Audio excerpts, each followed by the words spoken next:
Hello बच्चों, let's see the question. The question says that find the sum to n terms of the series 5 plus 55 plus 555. Okay, तो इस question में हमें क्या बोला है? इस क्वेश्चन में हमें बोला है कि सम ऑफ n टर्म्स हमें निकालना है और हमें सीरीज क्या दे रखी है? 5 plus 55 plus 555 up to n terms. Okay, तो यहाँ पे जो हम की कॉन्सेप्ट यूज करेंगे, हम यूज करेंगे sum of n terms of GP का. Sum of n terms of GP, और सम ऑफ n टर्म्स हमारे पास क्या होता है? a इंटू आर की power n minus one upon r minus one, जहां पे क्या होता है? r is greater than one, जहां पर a होता है हमारा फर्स्ट टर्म और r होता है हमारे पास कॉमन रेशियो. ओके, तो ये कॉन्सेप्ट यूज करके हम ये क्वेश्चन सॉल्व करेंगे. ओके, तो अब हम क्या करेंगे? हमें एसएन दे रखा है. अब हम क्या करेंगे? यहाँ से 5 कॉमन निकाल लेंगे. तो 5 कॉमन निकालेंगे तो हम इसे लिख सकते हैं 1 plus 11 plus 111 plus up to. Okay, अब हम क्या करेंगे? Multiply and divide bye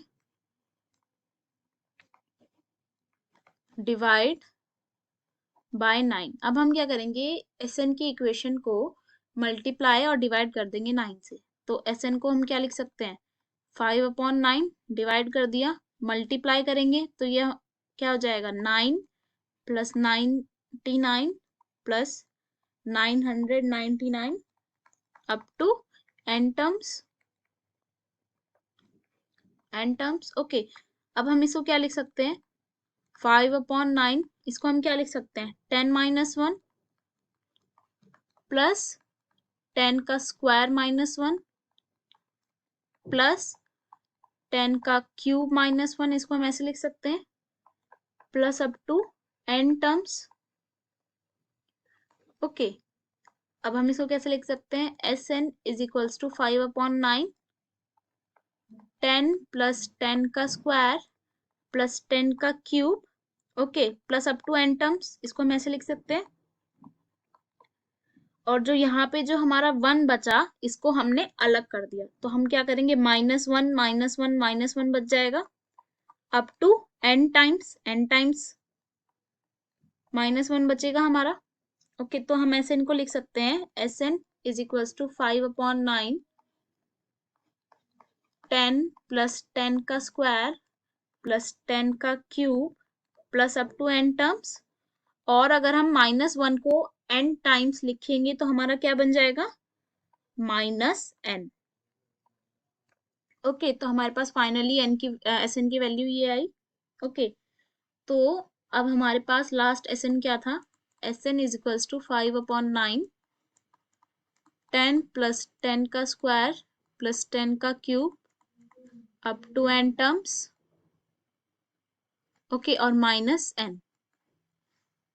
okay, तो हम ये चेक करेंगे ये जो हमारी सीरीज है ये जीपी है या फिर नहीं. ओके, तो सबसे पहले हम चेक करेंगे, चेक फॉर जीपी. और जीपी चेक करने के लिए सपोज ये हमारा A1 है, ये हमारा A2 है, ये हमारा A3 है. तो इसके लिए क्या होना चाहिए? A2 upon A1 is equals to A3 upon A2 होना चाहिए. ओके, तो अब हम चेक करते हैं. A2 अपॉन A1 क्या है? 10 का स्क्वायर अपॉन 10 विच इज 10. और A3 अपॉन A2 क्या है? 10 का क्यूब अपॉन 10 का square which is again 10. It means A2 upon A1 is equals to A3 upon A2. तो ये क्या है? जीपी सीरीज है. It is GP series. और यहाँ पे फर्स्ट टर्म हमारी क्या होगी? फर्स्ट टर्म होगी हमारी 10. ओके, और कॉमन रेशियो किसके इक्वल होता है? कॉमन रेशियो होता है हमारा A2 अपॉन A1. वो किसके इक्वल है? 10 के इक्वल, इट मीन्स ए भी हमारा 10 है और आर भी हमारा 10 है। अब हम क्या करेंगे, sum of n terms of GP लिखेंगे।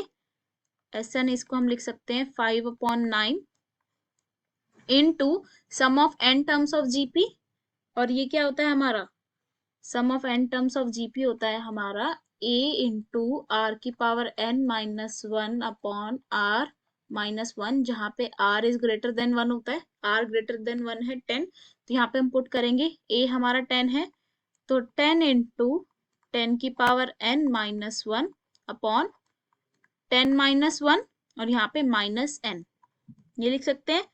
तो Sn क्या हो गया हमारा 5/9 इंटू 10/9, ओके, 10 की power n minus 1 minus n, इसको हम कैसे लिख सकते हैं 5/9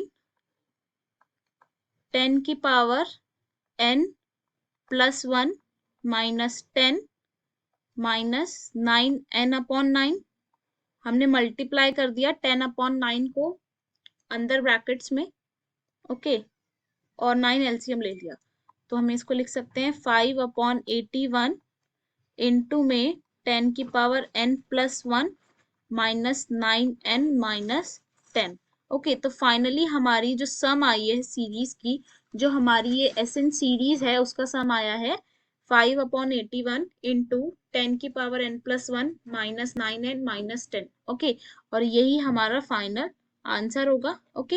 hope you will understand. Best of luck, thank you.